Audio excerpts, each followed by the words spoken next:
안녕하세요. 저는 40대 중반의 두 아이의 엄마로 살아가고 있는 평범한 여성이에요. 결혼을 할 때는 시어른을 잘 만나야 한다고 하잖아요. 솔직히 가장 최악의 시부모가 어떤 사람이라고 생각하세요? 간섭하는 사람? 오히려 무관심한 사람? 말로 사람을 꼽주거나 언제나 차가운 인상으로 성긋는 사람? 제 기준에서 가장 최악의 시부모는 보수적이고 남아 선호 사상에 찌든 사람이라고 생각해요. 제가 경험한 일들을 들으신다면 그 어떤 사람들도 이 의견이 아니라고 말하지는 못하실 거예요. 시모는 두 아들을 낳았어요. 시모의 첫째 며느리는 두 아들을 낳았고 시모의 둘째 며느리는 두 딸을 낳았죠. 저는 둘째 며느리였어요. 그리고 시모는 최악의 남아 선호 사상을 가진 사람이었고요. 벌써부터 골이 흔들리지 않나요? 사실 형님이 벌써 손주를 둘이나 낳아줬으면 굳이 저한테까지 아들을 바라지 않아도 되는 거잖아요. 그래서 저는 별 생각 없었어요. 첫째 딸을 낳았을 때 시모가 병원에 와서 하는 말을 듣기 전까지는요. 둘째는 무조건 아들로 낳아라. 나는 내 아들 제사도 못 지내도록 만들고 싶지 않다. 둘째도 딸이면 아들 낳을 때까지 낳아야 하는 거야. 이런 이야기 듣는데 소름이 쫙 돋더군요. 그때 무슨 생각이 들었는 줄 아세요? 제가 애 낳는 기계가 될지도 모른다는 끔찍한 생각이 들었어요. 잘못하면 진짜 사내 아이 낳을 때까지 애만 낳다가 인생 쪽날 것 같아서 시모에게 말했어요. 어머님, 형님이 아들을 둘이나 낳았는데 뭐가 걱정이세요? 그리고 요즘에는 맞벌이 안 하면 생활이 유지가 안 돼서 애를 많이 낳지도 못해요. 그거 다 핑계야. 옛날에는 너희보다 못 살아도 6남매, 7남매 잘만 낳았다. 그러니 너도 쓰잘데기 없이 푼돈 벌겠다고 애쓰지 말고 아들 낳을 생각만 해. 그래야 집안이 평안한 법이다. 말이 안 통해서 그냥 더 이상 그에 대한 말을 안 하기로 제 마음속으로 결정을 했어요. 그리고 무슨 일이 있어도 딱 둘째까지만 낳고 더 이상 애는 안 낳겠다고 다짐했죠. 그런데 둘째가 또 딸인 것을 알았을 때 시모의 모습은 거의 악마에 가까웠어요. 딸만 낳는 며느리 지금 당장 내쳐도 모자라. 도대체 아들 하나 못 낳고 뭐 하는 거야? 지금 아무짝에도 쓸모없는 딸년 둘 낳아놓고 미역국이 목구멍으로 넘어가. 너 앞으로 나한테 대접받을 생각하지도 말어. 아들도 못 낳는 며느리한테 잘해줄 생각 없으니까. 아니, 처음부터 대접받을 생각도 없었고 결혼했을 때부터 꾸준히 대접받은 적도 없었거든요. 근데 저런 말을 하니 저도 기분이 안 좋았죠. 친정에서 몸조리를 하고 집에 와서야 시모 말이 무슨 뜻인지를 깨닫게 됐죠. 대접을 받지 않게 하겠다는 말은 앞으로 열심히 부려먹을 거라는 이야기였다는 걸요. 시댁에서 해야 할 모든 잡일에 형님은 제외되고 저만 일을 해야 했어요. 당시 저는 병원에서 일하는 물리치료사라 평일에는 시간을 뺄 수 없었음에도 시모는 퇴근 시간에 귀신같이 전화해서 시댁으로 오라고 닥달을 했어요. 그렇게 시댁을 방문하면 제게 남은 건 잡일들 뿐. 저녁밥도 못 먹고 일하는 건 정말 서러움을 넘어선 분노를 일으키는 일이었죠. 몇 번 당하고 나니 저도 요령이 생겨서 친정 핑계, 남편, 애 핑계 대면서 시댁에 안 가려고 필사적으로 피했죠. 그러다가 결혼 6년 차 김장철에 급기야 일은 벌어지고야 말았어요. 시모는 배추를 40kg를 준비했더라고요. 솔직히 맛도 없어서 가져가도 잘 먹지도 않은 김치, 그렇게 적은 양만 하시라 말해도 꼭 사람 생고생시키는 걸 보고 싶은지 양을 늘리더니 결국 이번에는 엄청난 양을 하게 된 거죠. 16포기쯤 되니까 배추를 절이는 것도 일이더군요. 빨간 대야에 소금물을 받아넣고 배추를 절이고 그걸 베란다로 옮기려는데 글쎄 그 무거운 걸 들고 있는 상태에서 발을 삐끗해버린 거예요. 우당탕탕 들고 있던 절인 배추들은 떨어져 내렸지만 저는 거기에 신경 쓸 정신이 하나도 없었어요. 잘못 디딘 발목이 너무 아팠거든요. 근데 정말 서럽고 짜증나는 건 시모가 이 상황에서도 저한테 괜찮냐는 한마디 말도 없었다는 사실이었어요. 야, 배추를 바닥에 패대기 치면 어떡해? 네 입으로 들어갈 거 아니라고 이렇게 막 다루는 거야? 그리고 소금을 다 띄었잖아. 나중에 가전이랑 가구랑 녹슬면 네가 다 책임질 거야.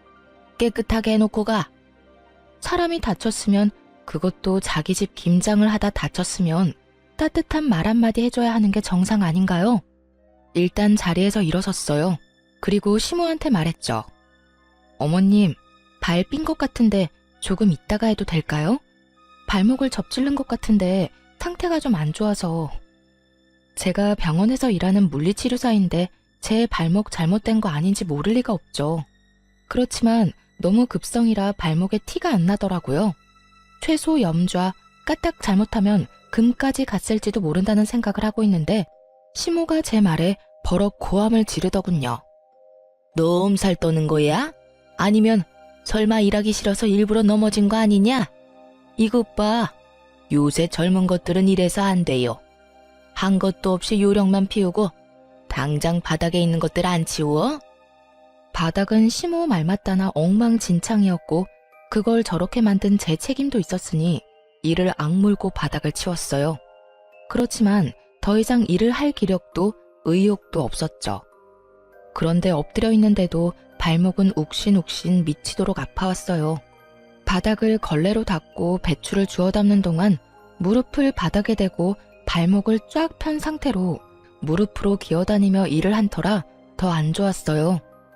장승처럼 서서 저를 내려다보며 제가 그걸 치울 때까지 손 하나 거들지 않는 시모를 무시하고 저는 그 자리에 털썩 앉아 바지를 걷어 올렸어요. 다치고 나서 30분은 넘게 지난 상황이었거든요. 상황이 생각보다 엄청 심각했어요. 발목 관절이 보이지 않을 만큼 부어오른 발목은 둘째치고 복숭아뼈를 타고 위로 올라와 종아리까지 새까맣게 멍이 들어 있었거든요. 게다가 만져보았을 때는 엄청난 열까지. 발가락 움직이는 것도 잘 안 되는 걸 보니 뭔가 크게 문제가 생긴 게 틀림없어 보였죠. 제 발목을 보고도 시모는 코웃음 치더군요. 발 삐었나 보네. 그 정도는 하루 쉬고 나면 가라앉으니까 오늘은 할 일 다 끝내놓고 가. 할 일이란 건 배추를 절이는 일일 거고 그건 아직 절반도 넘게 남아있었어요. 저는 시모 말을 무시하고 폰을 열었죠. 네, 제가 발목을 접질렀는데 지금 열도 나고 꼼짝도 못할 정도로 아파서요. 네, 도와줄 사람도 없고요. 오른쪽 발목이라 제가 직접 차를 몰 수도 없어서 구급차를 좀 보내줬으면 좋겠어요. 지금 열이 발목뿐만이 아니라 몸에도 나고 있어서. 제가 전화한 곳은 119 구급센터였어요. 저 스스로 차를 운전할 수도 없고 저를 데려다 줄 생각도 없는 시모를 두고 선택할 수 있는 방법은 많지 않았어요. 게다가 시댁은 도시 외곽에 있었기에 택시도 잘 다니지 않던 곳이었거든요. 야, 너 꾀병이면서 구급차까지 불렀어? 일하기 싫어서 이렇게까지 하는 거야? 젊은 것들이 식은머리가 없어서 지금 내놓은 건 다 하고 가야 할 거 아니야. 저한테 욕을 하던 말던 저는 주섬주섬 제 짐을 챙겼어요. 널브러진 배추들과 소금물이 담긴 커다란 고무통은 그대로 놔두고 말이죠. 구급차가 빠르게 시모집 현관문을 두드렸고 구급대원이 들어와서는 저를 부축했어요. 도와줄 사람이 없다고 해서 그런지 화를 내며 짜증을 내는 시모를 힐끗 쳐다보더라고요. 그래서 말해줬죠. 제 발목이 이 지경이 됐는데도 꾀병이라고 말하는 사람이에요. 이 다리로 배추를 다 절이고 가라니 말이 되는 소리예요? 구급대원도 진상과 엮이고 싶지는 않은지 시모를 모른 척하고는 구급차로 이동했어요. 다쳐서 구급차를 타고 병원을 가는데 마음이 한없이 편해지더라고요. 시모 면상 안 봐도 된다는 생각이에요. 그렇게 병원에 도착한 저를 기다리고 있던 건 의사의 무시무시한 소식이었죠. 발목 상태가 많이 안 좋아요. 다쳤을 때 바로 병원을 오셨으면 이렇게 뼈가 어긋나지는 않았을 텐데요. 다치고 발 많이 쓰셨어요? 네, 배추 절이다가 이렇게 됐는데 어머님이 바닥에 떨어진 거 당장 다 치우래서 엎드린 채로 좀 치웠어요. 그래서 그런 것 같아요. 아이고, 고생 많으셨겠네요. 어쨌든 지금 수술은 필요합니다. 열어서 고정시켜서 핀 박아야 해요. 제발 실금 정도만 갖기를 바랬는데 결국은 골절 진단에 고정술을 해야 한다는 말을 들으니 그제야 화가 막 치밀어 오르더라고요. 제 직업이 병원에서 일하는 물리치료사인데 지금 이 발목 때문에 그 일도 제대로 못하게 될지도 모르잖아요. 적어도 2달 병원 신세 지는 건 당연해 보이는 발목을 보며 제가 한숨을 푹푹 내쉬고 있는데 전화통에는 불이 나더군요. 야, 너 왜 안 와? 병원에서 사진 찍고 볼 거 다 봤으면 와서 김장해야 할 거 아니야? 배추라도 다 절이고 가야지. 일하다 중간에 내빼는 게 어딨어? 너 이런 식이면 나도 너 가만 안 둬. 딸밖에 못 낳은 년이 시댁에서 일도 안 해? 그럼 내가 뭐하러 너를 며느리로 받아들였겠니? 본부는 다 해야지. 아프다고 안 하고 힘들어서 못하고 그런 게 우리 집에서 통할 거라고 생각해? 수술을 해야 한다는 말을 하고 이성적으로 이야기를 풀어보려는 저도 순식간에 분노 게이지가 찰 만큼 선을 확 넘는 발언에 저도 빽 성질을 냈어요. 사람이 아파서 병원에 와 있는데 어떻게 그런 말씀을 할 수가 있어요? 그리고 무슨 일만 있으면 저한테 딸밖에 못 낳은 년이라면서 뭐라고 하시는데 그런 어머님도 딸이에요. 한가족 된 사람 가슴으로 품어줘도 모자랄 판에 그거 하나로 이렇게 사람 하나 괴롭히니까 기분 좋아요? 누가 들어도 당연한 제 말에 화가 나는지 시모가 전화를 뚝 끊더군요. 그리고 얼마 지나지 않아 남편에게 전화가 왔어요. 야근을 한다며 늦게 들어올 거라고 했던 남편인데 갑자기 전화를 하니 눈치가 딱 오더군요. 시모가 남편에게 무슨 말을 했구나 하고요. 전화를 받으니 남편의 고성이 날아오더군요. 저희 남편은 다 좋았는데 이거 하나가 단점이었거든요. 평상시에는 무슨 일이 있어도 무덤덤한 사람이 시모가 무슨 말만 하면 앞뒤 안 가리고 저한테 성질부터 내고 보는 거요. 시모가 얼마나 아들을 아꼈으면 시모 말이라면 똥으로 매주를 쓴데도 믿을 사람으로 큰 거예요. 야, 너 집 난장판으로 해놓고 갔다는 거 사실이야? 엄마가 전화와서 나한테 하소연을 다 하더라. 도대체 무슨 생각으로 그런 짓을 한 건데? 아, 일도 바빠 죽겠는데 좀 잘하자. 엄마 비 맞추는 것도 며느리 할 일이잖아. 야, 내가 그 비 맞춰주다가 발목 수술까지 하게 됐는데 무슨 헛소리야. 너 나한테 그딴 거 시키려고 결혼하자고 했어? 아니면 딸 둘 낳고 나니까 너도 내가 하찮아 보여? 내가 너희 집 파녀냐고. 친놈이? 아, 바락바락 화를 내는데 발목이 엄청 쑤셔오더라고요. 흥분하니까 통증이 더 심해지는 것 같아서 저는 옆에 서 있는 간호사를 잠깐 불렀어요. 그리고 제 전화기를 넘겨주며 간호사에게 부탁했어요. 이 전화가 제 남편인데 지금 제 상황을 좀 설명해 주시면 안 될까요? 제가 화를 내니까 발이 너무 아파서.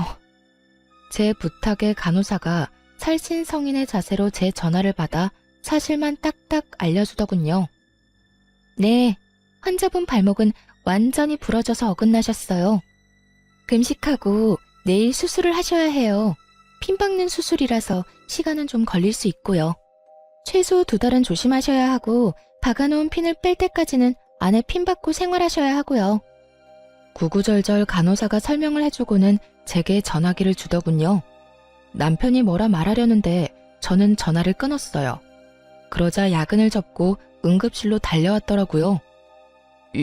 이게 다 무슨 일이야? 엄마는 당신 다쳤다는 말 없었는데. 당신한테는 어머님 말이 법이야? 어머님한테 무슨 짓 했냐고 묻고 네 눈으로 똑바로 봐. 내가 어떤 꼴인지. 이런 꼴인데도 나한테 김장이나 하라고 난린데 당신이 나한테 위로도 못할 망정 어머님하고 같이 붙어서 나란히 내 욕을 해? 누가 봐도 심각한 제 다리에 남편이 꿀먹은 벙어리가 되더군요. 괜찮냐는 말 한마디가 나올 수나 있었겠어요?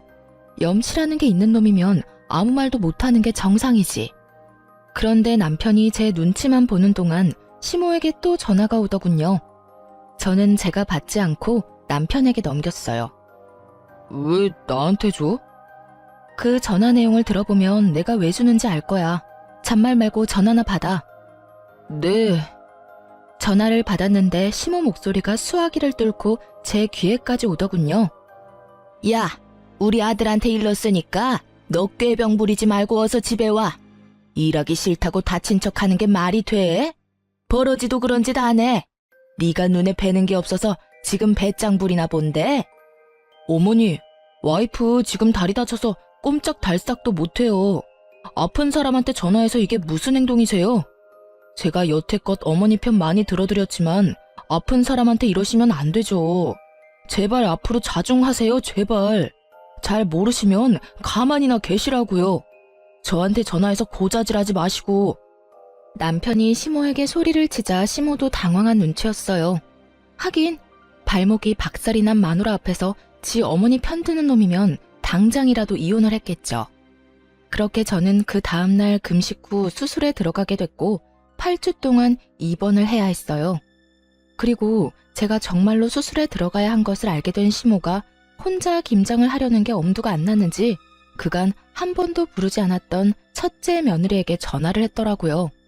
그런데 그 첫째 형님이 바쁘다며 시모의 부탁을 거절했다더라고요.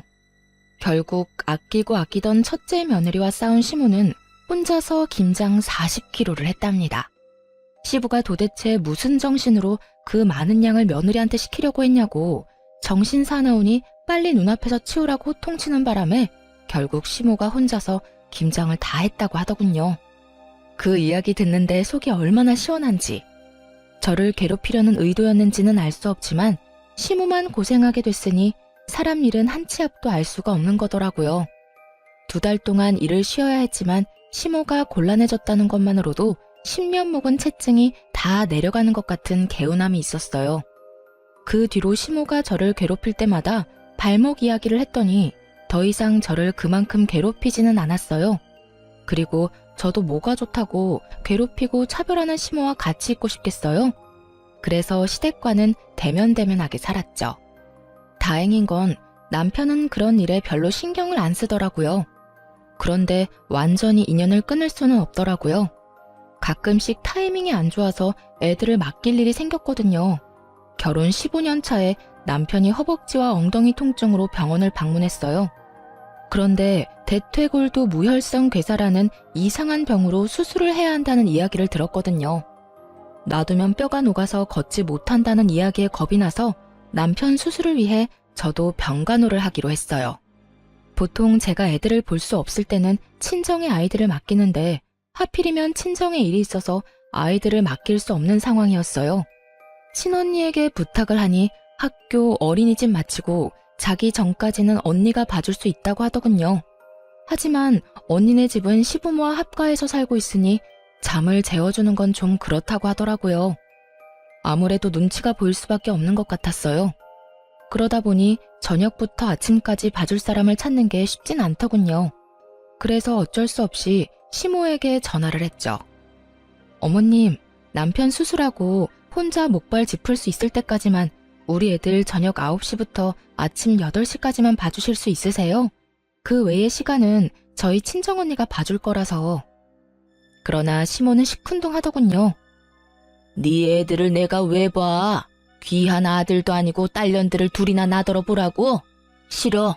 다른 사람한테 물어봐. 결국 이야기는 더 이어지지도 못하고 끊어졌죠. 저는 남편에게 부탁했어요. 다른데 아무리 찾아봐도 맡길 곳 없으니 그래도 혈육이라면 봐주지 않을까 하고요. 남편이 시모에게 전화해 부탁하자 그제야 어렵사리 봐주겠다고 하더군요. 걱정되는 마음에 남편에게 한마디 덧붙여 보냈어요. 그냥 애들 아침밥만 주고 저녁에 잠만 재워주면 된다고요. 다른 거 다 제 언니가 해줄 거라고. 그렇게 일주일 동안 애들이 시모와 제 언니 집을 왔다 갔다 하며 생활하게 됐어요. 걱정이 안 되는 건 아니었지만 언니가 애들을 잘 봐줄 거라고 생각하고 저도 남편 병간호를 했어요. 그런데 애들을 시모와 언니에게 맡긴 지 4일째 되는 날 친정언니가 전화를 했어요. 김서방 간병하느라 바쁘지? 다른 게 아니라 내가 이런 말 하기는 좀 조심스럽기는 한데 아무리 생각해도 아닌 것 같아서 연락했어. 조심스럽게 말하는 언니 때문에 저도 덩달아 조심스럽게 물었죠. 무슨 일 때문에 그래? 애들 때문에 많이 힘들어? 아님 혹시 무슨 일이라도 생겼어? 애들을 못 봐준다는 말을 할까봐 전전긍긍하는 제게 언니가 던진 말은 충격에 가까운 고발이었어요. 너희 애들 지금 4일째 아침밥도 못 먹었대. 게다가 저녁에도 할머니가 청소며 빨래며 온통 일만 시키느라 숙제도 못하고 올 때마다 애들이 걸신 들린 것처럼 먹어. 너희 시어머니 문제 있는 거 아니야? 뭐? 아침밥을 안 먹었다고? 꼴랑 11, 7살밖에 되지 않는 아이들이었어요. 영양을 충분히 섭취해야 할 시기에 아침밥을 안 먹였다는 이야기에 충격을 받은 제가 되물었죠. 그래, 애들이 저녁마다 너네 시댁에 가기 싫어서 울음바다야. 어린애들한테 자기가 어지럽힌 거 치우게 하는 것까지는 나도 이해해. 하지만 애들한테 할 말 못할 말까지 다 하는 건 좀 아니지 않니? 첫째는 이제 말도 다 알아듣고 분위기도 다 읽을 줄 아는데 들어보니까 거기 맡겨서 될 일이 아니야. 아니, 애한테 너는 딸이라서 쓸모없다는 말을 왜 하신 거야? 그러면서 너희 엄마가 너희 버리고 갈 거라는 말도 안 되는 말까지 하지 않나? 진짜 문제 있는 거 아니니? 그 이야기를 듣는데 속 안에서 천불이 나는 기분이 들었어요. 제가 원한 건 잠자리와 아침 식사뿐이었는데 시모는 그 시간 내내 애들을 괴롭히고 밥도 안 먹인 데다가 엄마 욕, 애들이 듣지 않아도 될 말들까지 생각 없이 짓거린 거예요. 조용한 제가 얼마나 화났는지 눈치챈 언니가 슬쩍 저한테 그러더라고요. 나도 눈치는 좀 보이는데 거기보다는 여기가 훨씬 괜찮은 것 같으니까 남은 며칠간은 우리 집에서 재우고 학교 보내고 할게. 예, 너희 그거 어떻게 좀 해야 한다. 딸들은 빨라. 상처도 얼마나 잘 받는데. 그런 이야기 들으면 얼마나 서럽겠니? 그것도 친할머니인데 진짜 너무하잖아. 애들 불쌍해서 진짜. 그 이야기를 듣는데 부들부들 떨리더라고요. 아무리 손녀딸 싫다고 말했어도 재우고 아침밥 먹이는 정도는 해줄 거라고 생각했어요. 핏줄이니까. 언니 전화를 끊고 나와서 시모에게 전화를 했어요. 어머님, 혹시 애들 아침밥 내내 굶겨서 보내셨어요? 누가 그래? 첫째 그게 그러든? 그놈의 계집애 입도 싸지. 제 엄마 닮아서 야가 빠졌네. 며칠 밥 안 먹는다고 안 죽는다. 그리고 일찍 못 일어난 걔들 탓이지 내 탓이냐? 애들을 어떻게 교육하길래 늦잠을 자도록 만들어? 애들이 늦잠 자는 게 뭐가 그렇게 화가 나실 일이에요. 깨워서 밥 먹이면 되죠. 제가 애들 하루 종일 봐달라고 한 것도 아니고 아침밥 먹여서 학교만 보내달라는 게 그렇게 어려우셨어요? 정말 너무하시는 거 아니냐고요. 그러면 네 새끼 네가 키워야지 왜 나한테 맡겨? 네가 뭘 잘했다고 지금 나한테 큰 소리를 쳐? 남편 병수발 든다고 지금 나한테 생색 내려나 본데 그건 당연한 일이야. 병수발 들면서 애들 보는 것도 당연히 네가 해야 할 일이고 어디서 배워먹지도 못한 것이 소리만 요란하지. 시모와 이대로 이야기하다가는 진짜 할 말 못할 말 다 할 것 같아서 남편에게 이야기하려고 전화는 일단 끊었어요. 그리고 남편에게 말했죠. 여보, 어머님 너무하신 거 아니야? 애들 밥도 안 먹이고 학교 보내셨대. 어떻게 그러실 수가 있어. 형님네 아들이었어 봐. 고기 반찬에 원하는 거 다 해주면서 먹여주셨을걸? 당신이 어머님한테 이야기 좀 해봐. 우리 애들 불쌍하지도 않아? 제가 남편에게 그렇게 이야기했는데 남편은 더 어이없는 말을 하더군요. 애들이 밥 좀 안 먹을 수도 있지. 그리고 잠 많은 애들 늦게 일어나면 그냥 보낼 수도 있고. 왜 이렇게 예민하게 굴어? 당신이 직접 맡긴 거면 그냥 어머니 믿고 놔둬. 당신이 애 때문에 떽떽거리니까 어머니도 기분이 안 좋으신 거잖아. 제발 조용히 좀 넘어가자, 응? 어차피 며칠만 참으면 다시 집에 데려올 건데 맡길 곳도 없는데 어쩌려고. 당신 그거 진심으로 하는 말이야? 정말로 내가 예민하다고 생각하는 거냐고. 애들이 불쌍하지도 않아? 당신도 아침밥 정도는 걸러도 된다고 생각하는 거냐고. 당신 어쩜 그렇게 냉정해? 당신도 어머님한테 옮았어? 아들이 아니라서 막 다뤄도 된다고 생각하는 거냐고. 그런 말이 아니잖아. 어차피 맡겨놓은 거 힘 빼고 놔두라는 거야. 배고프면 알아서 밥 달라고 하겠지. 그리고 한 끼 안 먹는다고 안 죽어. 태연스레 말하는 남편놈을 보며 저는 온몸에 소름이 돋는 기분이었어요. 미친놈. 그 한마디를 남편에게 던지고 저는 남편을 병실에 놔두고 시댁으로 돌아왔어요. 올 때가 아닌데 돌아온 저를 보더니 시모가 눈을 크게 뜨며 묻더군요.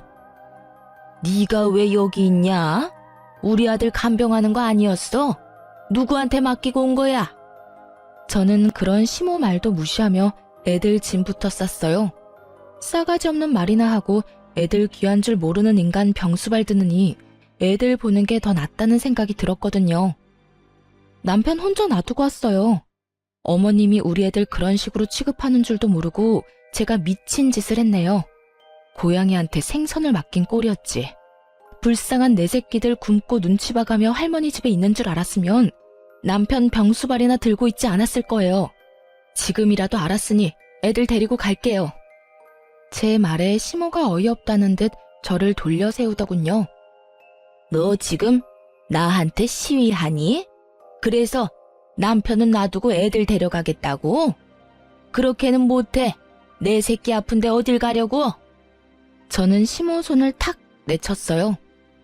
네 새끼 네가 키우라면서요. 남 손에 맡기지 말라면서요. 그러면 어머님 새끼도 어머님이 키우세요. 아픈데 잠이 오겠어요? 아침밥 굶은 것만 봐도 속이 다 뒤집어지는데 남의 손에 왜 맡겨요? 어머님이 가서 씻겨주고 닦여주면서 수발이나 드세요. 나는 내 새끼들 키울 테니까. 뭐?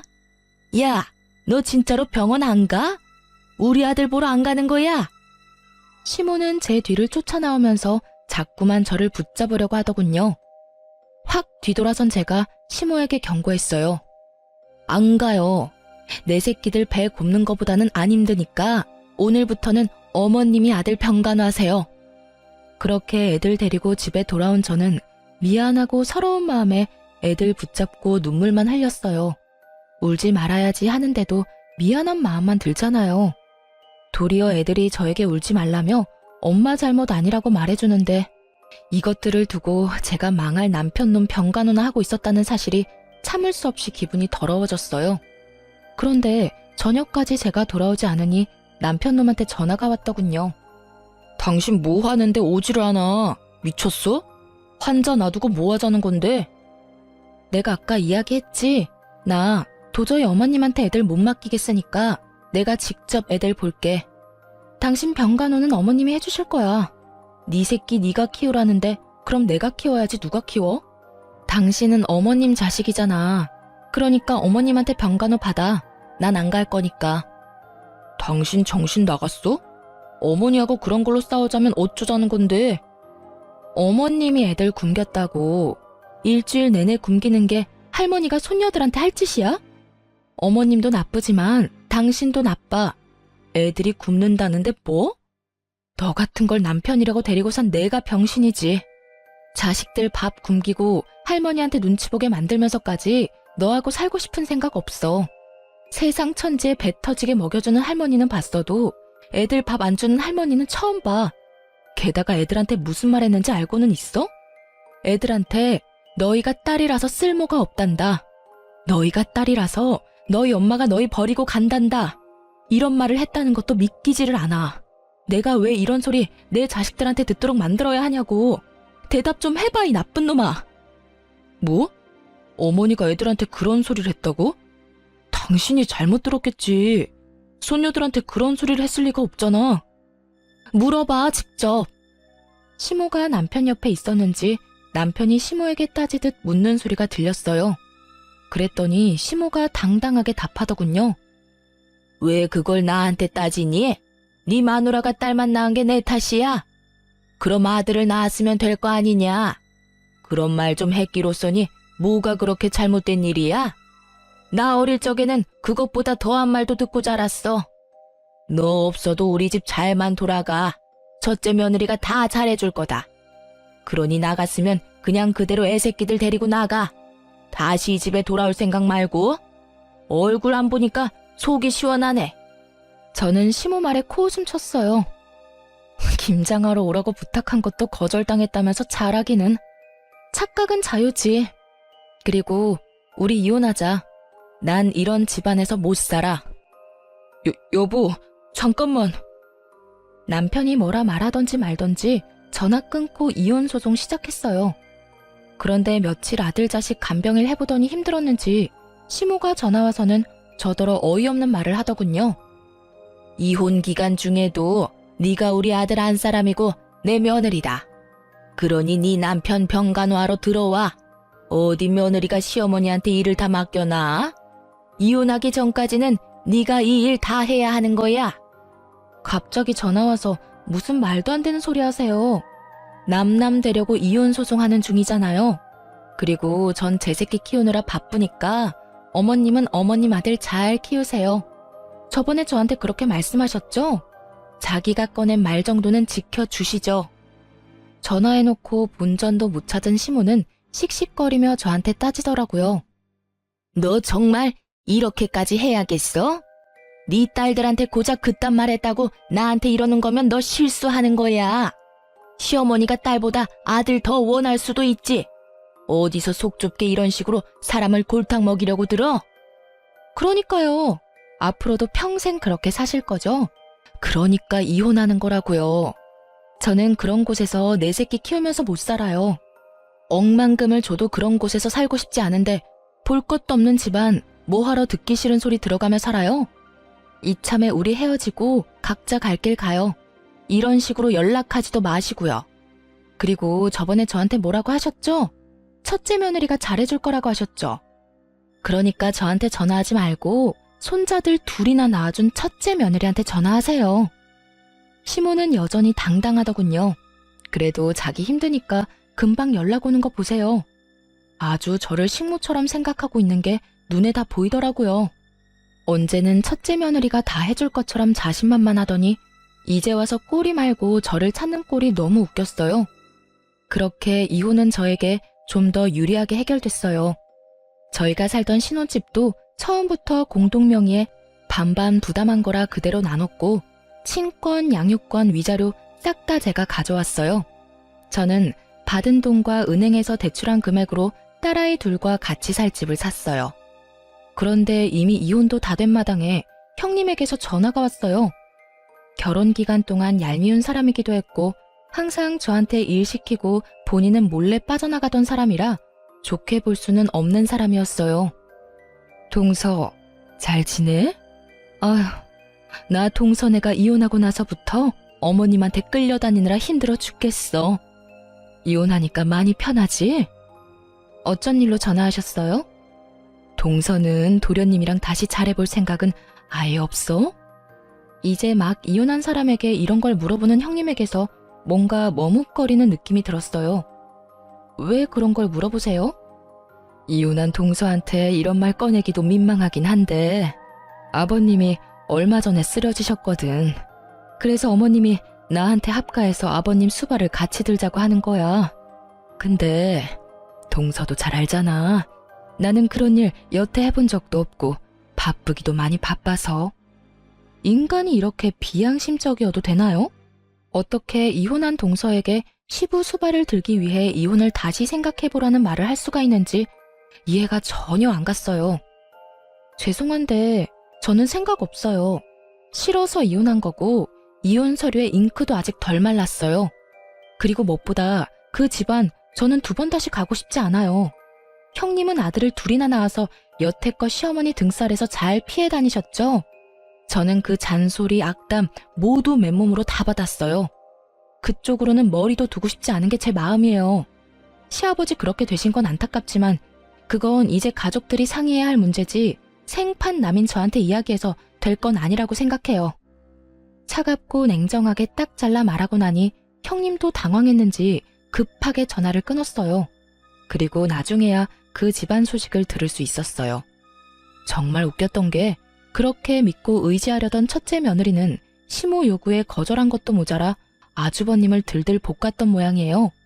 아주버님이 시모를 찾아와서는 시모에게 미쳤냐고 진짜 노망난 거 아니냐고 악담을 퍼부었답니다. 동생처럼 자기도 호래비 만들 작정이냐며 합가에서 마누라랑 헤어지면 어머니가 책임질 거냐고 이럴 거면 인연 끊고 지내자면서 아주 집안을 풍비박산으로 만들어 놓고 가셨다더군요. 그 와중에 전 남편은 심호 간병을 받아 무사히 퇴원했으면서 집에 오자마자 짐 다 챙겨서 아픈 시부와 심호 놔두고 그대로 집을 나갔다고 하더라고요. 입이 불어터져라 아들 사랑, 손주 사랑을 외치던 심호였건만 심호를 위해 시부를 함께 수발 들어줄 사람은 없던 모양이에요. 결국 심호는 두 아들과도 연이 끊기고 며느리에게도 대차게 까여서 혼자 시부 수발을 들었다고 하더군요.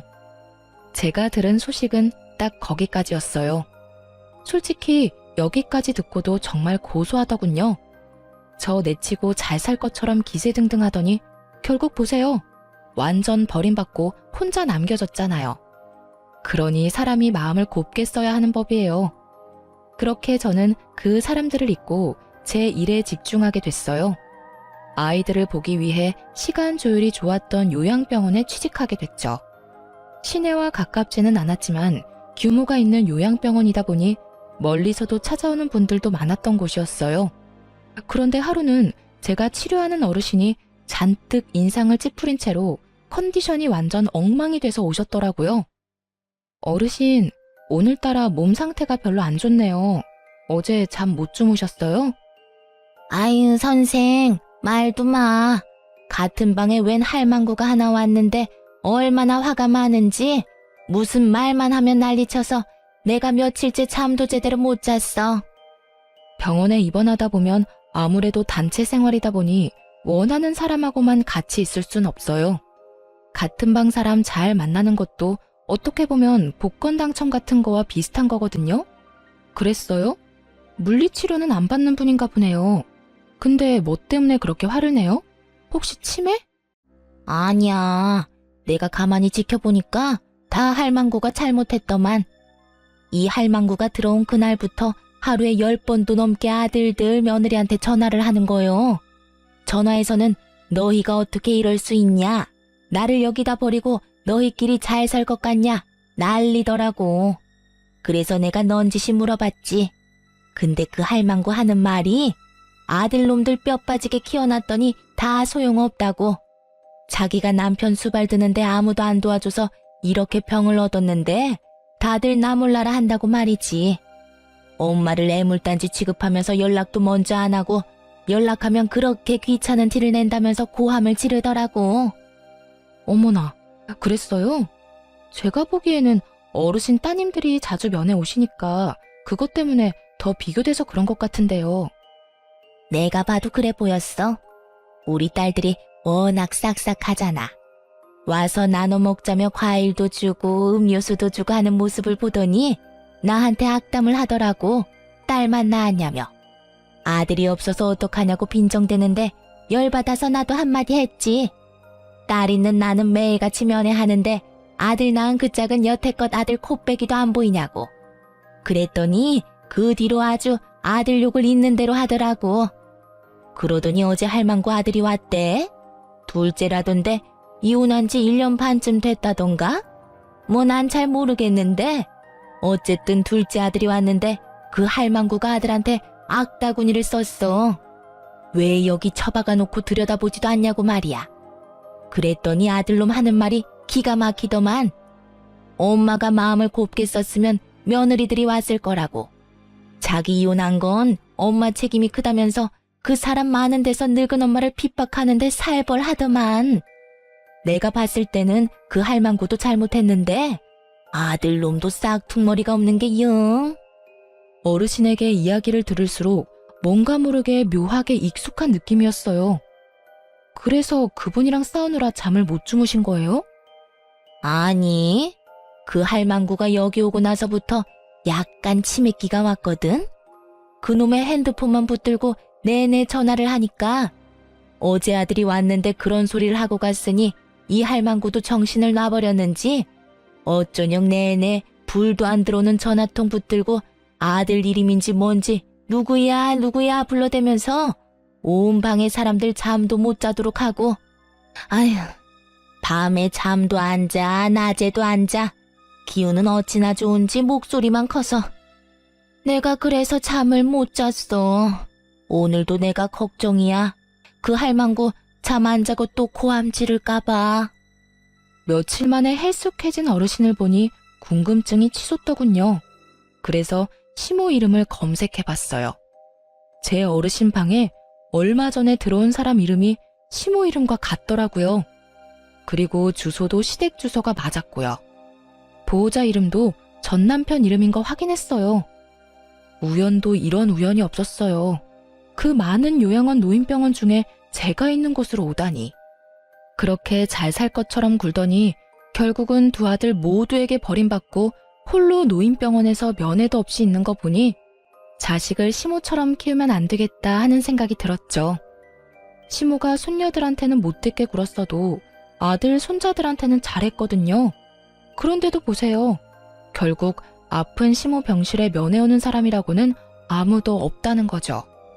저도 병원에 있으면서 보는 게 있잖아요. 마음씨 곱고 자식들, 며느리들한테 따뜻하게 대해주신 어른들은 자식, 며느리 할 것 없이 자주 와요. 받은 만큼 돌려주고 싶은 게 사람의 마음이거든요. 그런 어른들은 복 받았다고 말하기도 하는데 사실 자신이 한 만큼 돌아온 거죠. 말년이 쓸쓸한 게 왜 보기 힘든 거냐면 그 쓸쓸함 속에 내가 걸어온 길이 있기 때문이라고 제가 모시는 어르신 한 분이 그러더군요. 그쯤 되면 다들 그렇게 인생에 통달하시곤 해요. 그러니 시모의 이런 상황이 제게는 참 착잡했어요. 저를 괴롭히고 제 어린 두 딸을 괴롭혔으니 이런 꼴 당해도 싸다고 말하고 싶지만 그렇게 애지중지하던 아들과 손주들에게까지 손절당한 거 보면 왜 그렇게 사셨나 싶기도 하고요. 자기 인생 남이 살아주는 거 아니니 더 열심히 남들과 좋은 인연 맺고 살아야 하는데 왜 저한테 그렇게 못되게 굴었는지 사실 지금도 이해는 안 가요. 솔직히 이해하고 싶은 마음도 없고요. 그저 자기가 살아온 대로 받고 있구나 싶은 생각이 들었어요. 시모에게 측은한 마음을 갖기엔 제가 당한 게 너무 많아서 그런 마음이 들지도 않더라고요. 그저 제 자식들은 시모가 키운 자식들처럼 키우지는 말자고 다짐했어요. 그 뒤로도 시모와 모르는 사람인 척 지내고 싶었는데 전 남편이 입원비 문의하러 병원 왔다가 1층 원무과에 들른 저와 마주치게 됐어요. 전 남편이 결혼했을 때도 보여주지 않던 아주 살가운 표정으로 제게 말을 걸더군요. 당신 여기서 일하고 있었어? 잘 됐네. 우리 어머니 여기서 치료받고 계시거든. 당신이 있으니까 그래도 마음이 든든하네. 이혼했더라도 애들 할머니잖아. 문제 안 생기도록 당신이 잘 챙겨줘. 끝까지 이기적인 인간이더군요. 그리고 웃겼어요. 이혼한 전 와이프한테 어머니를 부탁한다니. 염치가 없어도 이렇게 없을 수가. 예전이나 지금이나 양심 없는 건 똑같네? 내가 왜 당신 어머니한테 차별 대우해줘야 해? 물리치료 받지도 않고 나랑 접점 하나 없는 사람이거든? 내가 왜 그렇게 해줘야 하는지 이해가 안 가네. 잘 챙기고 싶으면 당신이 챙겨. 당신 어머니잖아. 이혼한 마누라한테 그런 거 부탁하고 싶어? 얼굴이 얼마나 두꺼우면 그런 걸 부탁해? 그리고 나 만나는 사람 있거든? 함부로 오해받고 싶지 않으니까 당신도 당신 가족들도 처신 잘해줘. 이딴 식으로 악연을 인연인 것처럼 만들지 말라고. 만나는 사람이 없었지만 거짓말했어요. 이 인간이 병원에 소문이라도 퍼뜨릴까봐 걱정도 됐으니까요. 뭐 여차하면 퇴사하고 다른 직장 찾아도 되는 거긴 했는데 그건 귀찮고 손도 많이 가는 데다가 결정적으로 제가 피해야 하는 게 너무 싫었거든요. 피하려면 지들이 피해야지 제가 왜 피하나요? 괴롭힌 인간들은 그쪽이고 저는 괴롭힘 당한 사람인데 제가 이악 물고 말했더니 전 남편도 가볍게 이야기할 만한 상황이 아니라는 걸 깨달았는지 아니면 자존심이 상했는지 며칠 뒤에 퇴원을 하고 나갔더군요. 무슨 이유에서였든 더 이상 엮이지 않게 돼서 저로서는 한시름 놓는 상황이 되긴 했어요. 그리고 여담이지만 딸애들은 제가 이혼한 그날부터 아빠를 찾지 않더라고요. 남편이 그리 좋은 아빠가 아니라는 것도 애들 반응을 보며 알았죠. 만약 애들한테 잘해줬다면 애들이 아빠와 헤어지는 걸 무덤덤하게 받아들이지는 않았을 테니까요. 그래도 제 이혼을 이해해주고 저를 도와 집안일도 해주고 있는 기특한 아이들을 보면 몸은 힘들지만 마음만은 가벼운 기분이 들어요. 이 아이들을 위해서라도 좀 더 열심히 살아야겠다는 다짐을 매일같이 하게 되네요. 그래도 가끔 전 남편과 시모가 생각날 때가 있어서 이렇게 사연글을 써보게 됐어요. 이렇게 하나하나 다 토해내고 나니 마음이 한결 가벼운 기분이 드네요. 그리 즐거운 일들은 아니었지만 이렇게 꺼내서 한풀이 하듯 다른 사람들과 나누고 나니 그간의 응어리가 조금씩 풀어지는 것 같네요. 그럼 지금까지 제 사연 들어주셔서 감사합니다. 좋은 하루 되세요.